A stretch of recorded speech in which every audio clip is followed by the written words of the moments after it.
Hi, Johanna. I just wanted to give you some quick tips. I don't know if you've ever done a book before, but one thing to keep in mind, you are the official book. The scoreboard doesn't matter. The visiting book doesn't matter. What's in your book is the official record, and the officials will ask you about it. So let's start. Come on over here. This is the type of book that Rich has. It's an old book, but what I like to do first is put the teams, North Torrance, put the teams where they sit on the bench. Blair sits on the left, North Torrance sits on your right. It makes it easier. Now, make sure everything is filled out here, where it takes place, the date, the referees, that doesn't matter. When you're putting in the numbers of the players, make sure you do it chronologically. 0, 2, 3, 4. This is our team. It makes these games happen really fast. And when you need to find a number quickly, you don't want to be searching for number 21. So don't put them in the starting order. Put them in an order of their numbers. 1, 2, 3, 4, 5, etc. Put them in numerical order. Then you put their names in. This is Timmy Anderson. Okay, great. Now, once I have all the names set up, what I like to do is, who cares who the umpires are? I like to use this for my timeouts. There are 3 full timeouts and 2 30-second timeouts. When a coach uses one of the timeouts, and I do the same over here where it says timer, who cares who's doing the timer? You do full, 30, 30. Now, if Coach Rich calls a timeout, I circle it, I cross it out, and then let's suppose it happened in the first quarter. I write full, and it happened at 2 minutes and 13 seconds of the first quarter. So if Coach Rich calls over and says, how many timeouts do I have? You can look right up here and say you have 2 full, 2 30. You can say it really quickly, and you can also give him information about the visiting team. Right here, POB, possession of ball. Let's suppose Blair loses the tip.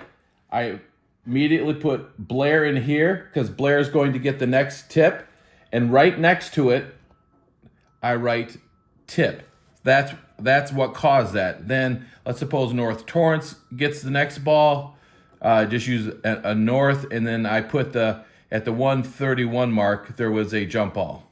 And so you keep track of the possession. Again, the possession arrow we have on the thing is convenient, the one that's on the scores table, but this is the possession arrow of record. This is what matters. When you're keeping score, if Timmy Anderson makes a 3-pointer, it's simple. You do 3, and then you have to keep a running score as well. I just use slashes. Boo, do, do, okay? If you're shooting free throws, you make zeros, and then if they make the free throw, you put an X in it, and then make sure you keep up with the running score. Okay? Because there's going to be discrepancy in the scoreboard, and what they're going to do is look at your book, and that's determining whether or not if the score is correct.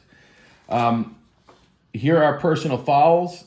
The official will come up to you, and they'll say, okay, the foul's on number 23 black or 23 white. They will come right up to the scores table and tell you it's on. So if this is a foul on Timmy Anderson, you put personal foul here. And then you also have to record the team fouls. This is an old book, so it has 10. So what I like to do is section these off. So these first 5, 1 are for the first quarter. These next 5 are for the second, and so on. This would be third quarter, and then I write in 2, 3, 4, 5. So once you do personal foul, then you come down here and do personal foul.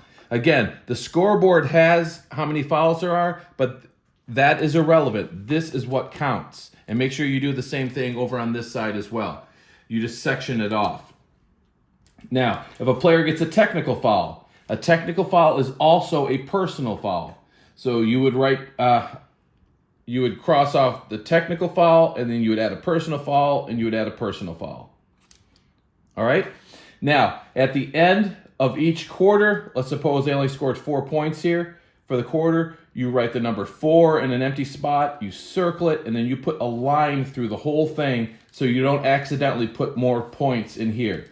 You write down they got 4 points in this quarter, and let's see, 3 and a 2. They got 5 points in this quarter. And you would write a 5, you'd circle it, bam. All right? This is what I taught our girls to do as well.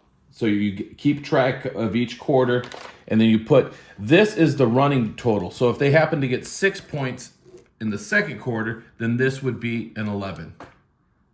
All right? Now, getting back to possession arrow, if Blair got the ball back at the beginning of the quarter, you would write a Q there. Again, the officials keep track.